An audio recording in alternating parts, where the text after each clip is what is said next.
I'm Josh Darland with True. We're here at the Martin residence, and one of my favorite things about this project was that they are dear friends of ours. So when he called and he said, I got a flood coming in from the rain, I came out and did an assessment of the house. We got our mitigation team out here right away, and we were able to get equipment in there, cut out the wet drywall, cut out the wet insulation, and get the master bathroom and the closet area dried out so that there wasn't any mold or further damage. We were able to do a better assessment after the storm and find out that the tile roof had been damaged from the storm. A lot of those damages led to that roof completely needing to be replaced.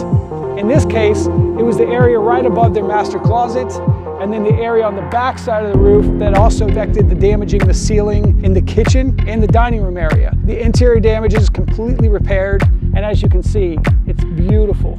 This roof will last for years and even decades.